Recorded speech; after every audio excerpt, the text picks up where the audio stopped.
Gobi মরুভূমি এই শুষ্ক বিস্তীর্ণ বালির চাদরের নিচে লুকিয়ে আছে এক রহস্যময় প্রাণীর কাহিনী, যা শত শত বছর ধরে লোককথার জন্ম দিয়েছে, যার নাম মঙ্গোলিয়ান ডেথওয়ার্ম, এক ভয়ঙ্কর দানব যার অস্তিত্ব আজও অমীমাংসিত।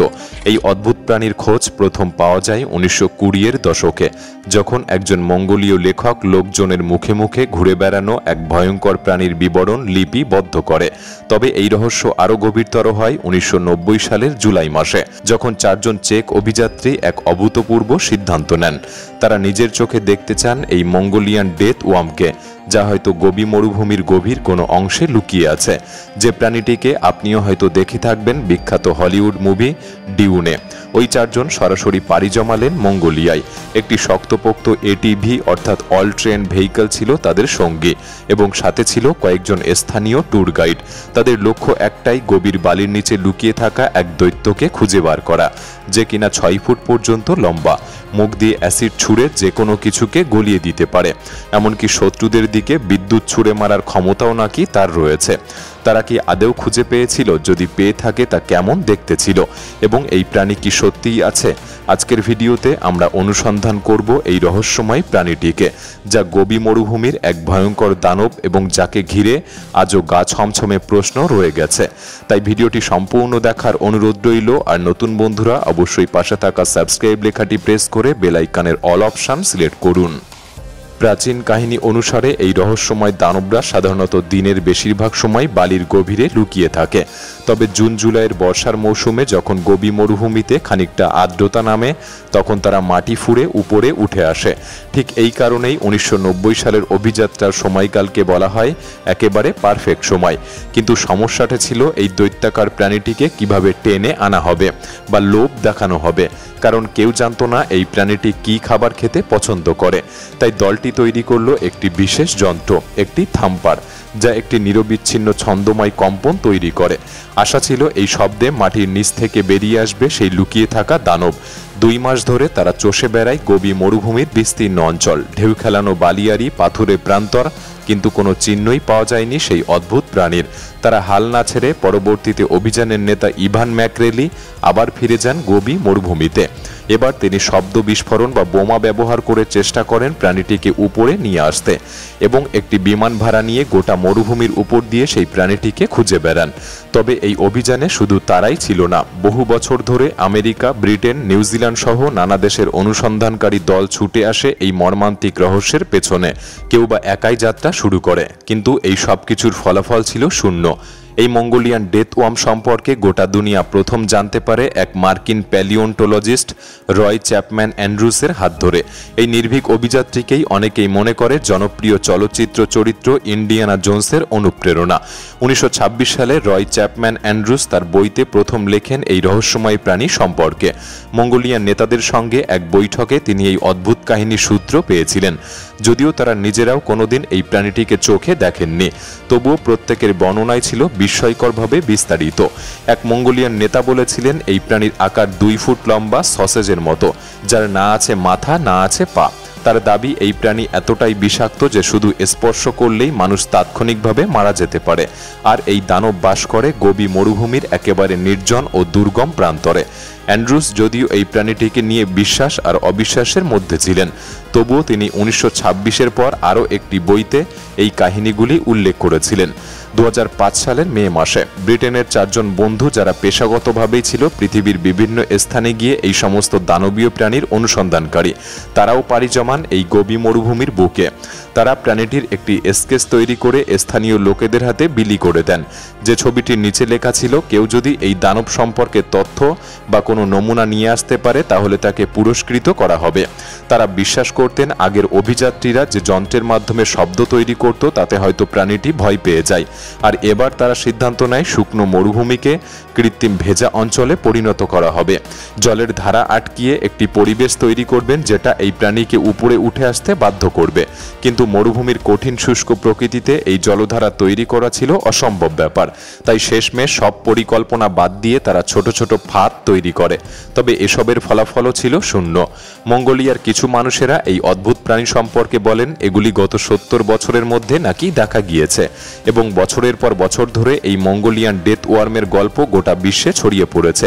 কেউ বলে এর দৈর্ঘ্য 1 ফুট, কেউ বলে মানুষের সমান, কেউ বলে এটি ধূসর কিংবা বাদামি আঁশযুক্ত, কেউ বলে উজ্জ্বল লাল রঙের মাংসলো শরীর, কেউ মনে করে সাপ, কেউ বলে ইলিয়ান ক্যাটারপিলার, আবার কেউ বলে এর ডানা আছে, এমনকি এটি উড়তেও পারে। আর কিছু লোক বিশ্বাস করে এটি এক ধরনের অতিপ্রাকৃত অশুভ আত্মা, যার কোনো দেহই নেই। এই একটি মাত্র প্রাণীর এত ভিন্ন ভিন্ন বিবরণ, যার সত্যতা প্রমাণ করা সত্যিই মুশকিল।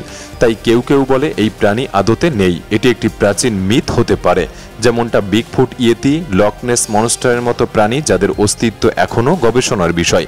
এবং এই প্রাণীটি যে আদতে নাও থাকতে পারে এর কিছু কারণও রয়েছে। 1983 সালে এক বিজ্ঞানী এই অঞ্চল ভ্রমণের সময় জানতে পারে একজন বৃদ্ধ নাকি এই রহস্যময় প্রাণীটিকে ধরতে সক্ষম হয়েছিলেন, এমনকি একটি বাসাও তিনি খুঁজে পেয়েছিলেন। সাহস করে তিনি বালির মধ্যে সেই গর্তে হাতও ঢুকিয়েছিলেন এবং অনুভব করেছিলেন এই ধরনের কোনো প্রাণীর স্পর্শ। তবে যেমনটা ভয়ানক শোনা যায় তেমন কিছুই ঘটেনি। আসলে তিনি যা খুঁজে পেয়েছিলেন তা ছিল একটি টার্টার স্যান্ডবোয়া, এক ধরনের নিরীহ চর্বিযুক্ত সাপ যারা বালি খুঁড়ে চলে এবং অবিষাক্ত সাপ। সাপটির ছিল ছোট চোখ, ধূসর বাদামি আঁশ, দেখতে যেন কিছুটা মোটা ধরনের সাপের মতো। তিনি প্রাণীটিকে স্থানীয়দের দেখান সত্যতা যাচাইয়ের জন্য। উপস্থিত সবাই এক বাক্যে বলে ওঠেন, হ্যাঁ, এটাই সেই দানব। তাই আজও মঙ্গোলিয়ার অনেক মানুষ বিশ্বাস করে যে মঙ্গোলিয়ান ডেথ ওয়ার্ম সত্যি একটি বাস্তব প্রাণী। তবে এখানে একটা গুরুত্বপূর্ণ দিক হলো যে শব্দটিকে ইংরেজিতে ওয়ার্ম বলা হচ্ছে তার বাংলা অর্থ কৃমি, যা অনুবাদ করলে আসে। কিন্তু মঙ্গোলিয়ান সংস্কৃতিতে এই ওয়ার্ম শব্দ বহু শতাব্দী ধরেই ব্যবহৃত হয়ে আসছে এমন সব প্রাণীদের বোঝাতে যাদেরকে তারা ভয়ঙ্কর ও বিপজ্জনক বলে মনে করে, যেমন সাপ, এমনকি বিষহীন সাপও। অতএব এখানে ওয়ার্ম বলতে কৃমি বা কেঁচোর মতো নরম থলথলে কোনো প্রাণীকে বোঝানো হচ্ছে না, কারণ গোবি মরুভূমির মতো কঠিন পরিবেশে বাঁচতে হলে প্রাণীদের গঠন হতে হবে শক্তপোক্ত, পাবিহীন লিজার্ড বা মোটা কোনো সাপের মতো। কৃমি বা কেঁচোর মতো নরম থলথলে কোনো প্রাণী এখানে সম্ভবত বেঁচে থাকবে না। এবং আরেকটি বিষয় হলো, বাস্তবে কোনো সাপ বা সরীসৃপ আজ পর্যন্ত বিদ্যুৎ ছুটতে বা অ্যাসিড ছিটাতে পারে না। কিছু সাপ আছে যেমন কোবরা দূর থেকে বিষ ছুটতে পারে, যা মানুষের জন্য বিপজ্জনক। এবং যদি এই দানব সত্যি থাকতো তাহলে তার কঙ্কাল বা অন্তত হাড়গোড় মরুভূমি জুড়ে কোথাও না কোথাও পাওয়া যেত, কারণ গোবি মরুভূমি এমন একটি জায়গা যেখানে বিজ্ঞানীরা গত প্রায় 1 শতাব্দী ধরে বহু ডাইনোসরের মতো প্রাণীর জীবাশ্ম খুঁজে পেয়েছেন। এখনো পর্যন্ত এখানে প্রায় 80টিরও বেশি ডাইনো প্রজাতির নমুনা মিলেছে এবং পৃথিবীর ইতিহাসে দ্বিতীয়বার 1923 সালে ডাইনোসরের ডিমও মঙ্গোলিয়ায় আবিষ্কার করা হয় এবং তখন থেকে বিজ্ঞানীরা জানতে পারে ডাইনোসররা ডিম পারত। পরবর্তী 2 বছরে এক্সপিডিশন টিম খুঁজে পায় আরও 100টিরও বেশি ডাইনোসরের জীবাশ্ম, যেগুলি আজও সংরক্ষিত আছে আমেরিকান মিউজিয়াম অফ ন্যাচারাল হিস্টোরিতে। সুতরাং ডাইনোসরের বিলুপ্তির পর এত বছর পর যখন তাদের সম্পর্কে এত কিছু জানা সম্ভব হয়েছে, তাহলে মঙ্গোলিয়ান ডেথ ওয়ার্ম যেমনটা আমরা মুভিতে দেখেছি এরা যদি সত্যিই থাকতো তাহলে অবশ্যই কোনো না কোনো চিহ্ন পাওয়া যেত। সুতরাং গোবি মরুভূমির সেই বিশাল দেহের ওয়ার্ম রহস্য আজও অমীমাংসিত। এছাড়াও এই মরুভূমিকে ঘিরে আরও একটি রহস্য একসময় বিজ্ঞানীদের হতবাক করে দিয়েছিল, যা পরে তারা সমাধান করতে পেরেছেন।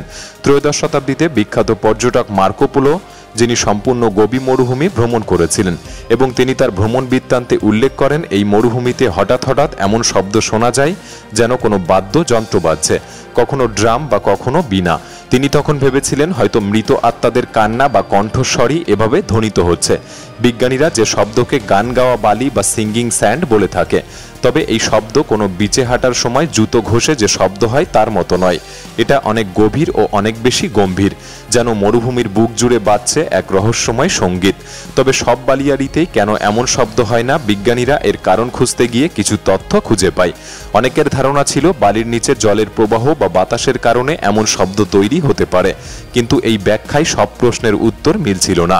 তারা পরীক্ষা চালানোর জন্য নিজেরাই বালিয়াড়ির চূড়ায় ওঠে, তারপর পিছন দিকে শুয়ে হাত পা ব্যবহার করে বালিকে নিচে গড়িয়ে দেয়। বালি গড়িয়ে পড়তেই হঠাৎ শুরু হয় এক অদ্ভুত শব্দ, প্রথমে মৃদু, তারপর ক্রমে গম্ভীর ও উচ্চ। এই গবেষণায় বিজ্ঞানীরা জানতে পারে বালিতে এমন অদ্ভুত শব্দ সৃষ্টি হওয়ার পেছনে কয়েকটি কারণ রয়েছে। প্রথমত, বালির দানাগুলির আকার একটি নির্দিষ্ট রকমের।